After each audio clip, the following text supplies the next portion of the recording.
ಓಂ ಶ್ರೀ ಗುರು ಬಸವಲಿಂಗಾಯ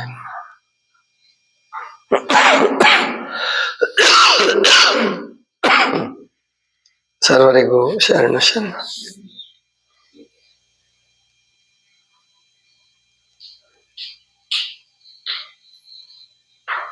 ಹರ್ಡೇಕರ್ ಮಂಜಪ್ಪನವರು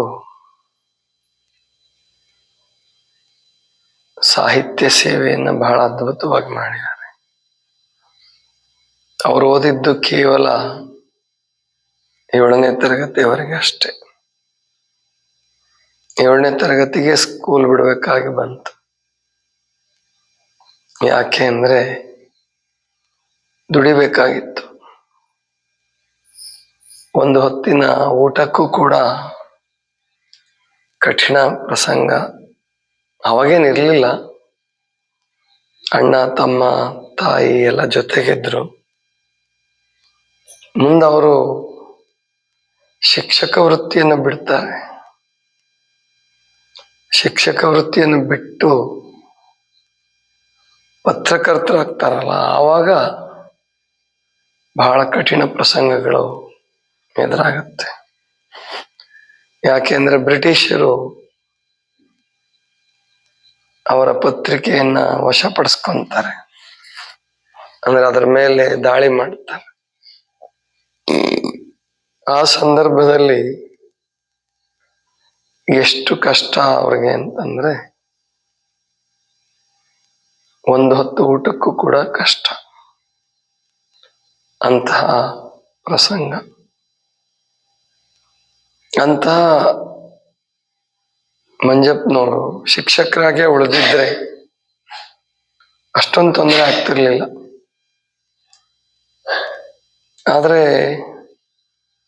ಅದು ವಿಧಿಯ ಆಟವೋ ಅಥವಾ ತಮ್ಮ ಚಿತ್ತದ ವಾಸನೆಯ ಪ್ರಭಾವವೋ ಗೊತ್ತಿಲ್ಲ. ಅವರಿಗೆ ಪತ್ರಕರ್ತರಾಗಬೇಕು ಅಂತ ಆಸೆ. ಶಿರ್ಸಿಯನ್ನ ಬನವಾಸಿಯನ್ನ ಬಿಟ್ಟು ದಾವಣಗೆರೆಗೆ ಬರ್ತಾರೆ. ದಾವಣಗೆರೆಯಲ್ಲೇ ಪತ್ರಿಕೆಯನ್ನ ಆರಂಭ ಮಾಡ್ತಕ್ಕಂಥದ್ದು. ಅಲ್ಲಿ ಕೆಲವರ ಸಹಾಯವನ್ನು ಪಡ್ಕೊಂಡು ಪತ್ರಿಕೆಯನ್ನು ಪ್ರಾರಂಭಿಸ್ತಾರೆ. ಮುಂದೆ ಪತ್ರಿಕೆ ಬ್ರಿಟಿಷರ ಕೆಂಗಣ್ಣಿಗೆ ಗುರಿಯಾಗುತ್ತೆ. ಅಂದ್ರೆ ಇಷ್ಟು ಅವರು ಬ್ರಿಟಿಷರು ಗಮನಿಸ್ತಿದ್ರು ಮತ್ತು ದಮನಿಸ್ತಿದ್ರು. ದಮನ ನೀತಿ.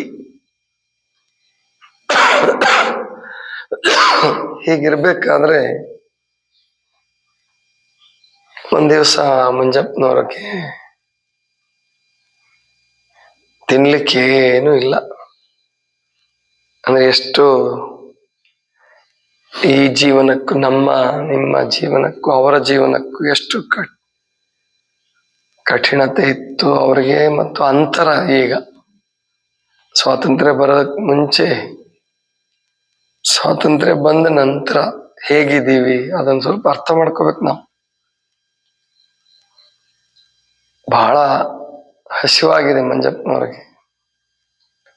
ಬೆಳಿಗ್ಗೆಯಿಂದ ಏನು ತಿಂದಿಲ್ಲ, ಮನೇಲಿ ಏನು ಉಳಿದಿಲ್ಲ. ಕೇಳೋದಕ್ಕೆ ಸಂಕೋಚ. ಬಾಳಪ್ಪ ಅಂತ ಹೇಳಿ ಅವ್ರಿಗೆ ನೆರವು ನೀಡ್ತಿದ್ರು ಒಬ್ರು. ಅವರು ವ್ಯಾಪಾರಿಗಳು, ವ್ಯಾಪಾರಸ್ಥರು, ಕಿರಾಣಿ ಅಂಗಡಿ ಇತ್ತು ಅವ್ರದ್ದು. ಹೋಗಿ ಕೂತ್ಕೊಂತಾರೆ. ಊಟ ಆಯ್ತಾ ಅಂತ ಕೇಳ್ತಾರೆ, ಅಥವಾ ನನ್ನ ನೋಡಿ ಅವರೇ ಕೊಡಬಹುದು ಅಂತ ಹೇಳಿ ಕೂತ್ಕೊಂತಾರೆ. ಆದ್ರೆ ಅವ್ರ ಕಡೆ ಎಷ್ಟು ರಶ್ ಇರ್ತದೆ ಅಂಗಡಿ ಅಂದ್ರೆ ಮಂಜಪ್ಪನವ್ರನ್ನ ಮಾತಾಡ್ಸಕ್ಕೂ ಟೈಮ್ ಸಿಗಲ್ಲ ಅವ್ರಿಗೆ. ಸರಿ ಆಯ್ತು, ಊಟದ ಸಮಯ ಆಯ್ತು. ಅವ್ರಿಗೆ ಅಂಗಡಿ ಬಾಗಿಲು ಹಾಕೋದು ಪ್ರಸಂಗ ಬಂತು. ಆಗ್ಲೂ ಕೂಡ ಮಂಜಪ್ಪನವ್ರ ಊಟ ಮಾಡಿದೀರಾ ಏನು ಅಂತ ಕೇಳಲಿಲ್ಲ. ಕಾಡಾಟ ಅಂತ ಕರೀತಾರೆ. ಆಮೇಲೆ ಸಾಮಾನ್ಯವಾಗಿ ಊಟಕ್ಕೆ ಹೋಗ್ಬೇಕಾದ್ರೆ ಅವ್ರು ಬಂದು ಕೂತಿದ್ದಾರೆ ಅಂದ್ರೆ ಬನ್ನಿ ಮನೆಗೆ ಹೋಗೋಣ ಅಂತನೋ ಏನೋ ಕರೀತಾರಲ್ಲ. ಮಂಜಪ್ಪನವ್ರ ದುರ್ದೈವ, ಅವ್ರು ಅದನ್ನ ಕರೆಯೋದು ಇಲ್ಲ ಅವ್ರನ್ನ.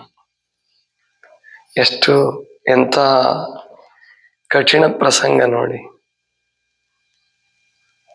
ಆಮೇಲೆ ಅಂಗಡಿ ಬಾಗ್ಲ ಹಾಕೊಂಡು ಆಯ್ತು ಮತ್ತೆ ಭೇಟಿ ಆಗೋಣ ಅಂತಾನು ಏನೋ ಒಂದ್ ಶಬ್ದ ಹೇಳಿ ಹೊರಟ್ಬಿಡ್ತಾರ. ಇವರು ಮುಖ ಒಣಗಿಸ್ಕೊಂಡು ತಮ್ಮ ಏನು ವಾಸಸ್ಥಾನದ ಕಡೆಗೆ ಹೋಗ್ತಾರೆ.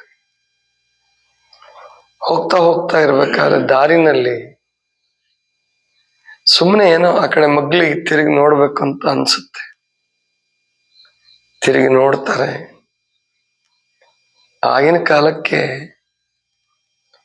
ಅದೇನೋ ಒಂದು ಹೆಸರು ಹೇಳ್ತಿದ್ರು, ಅರ್ಧ ಪೈಸಕ್ಕೆ ಏನೋ ಕಾಣಿ ಕಾಣಿ ಅಂತನೋ ಏನೋ ಹೇಳ್ತಿದ್ರು. ಅದು ಹೊಳೆದಂಗಾಗತ್ತೆ.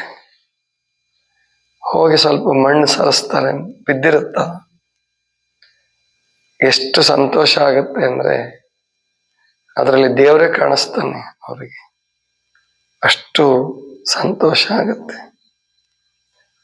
ಅಂದ್ರೆ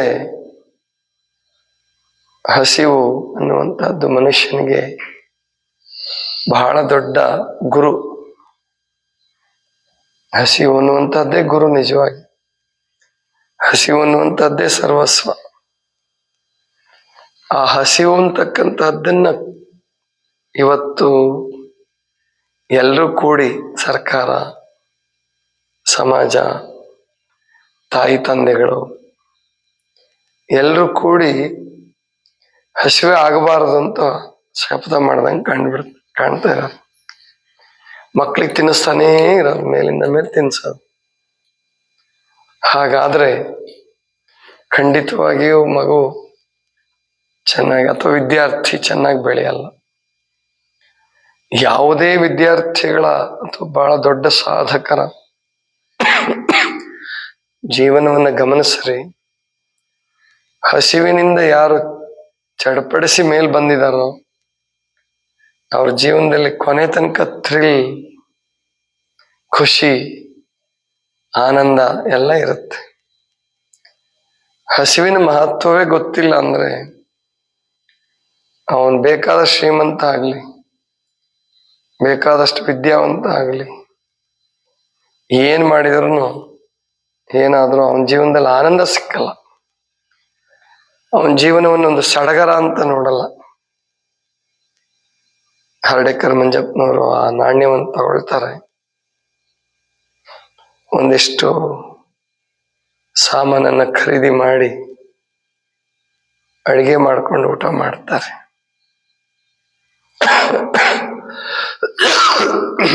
ಇವತ್ತು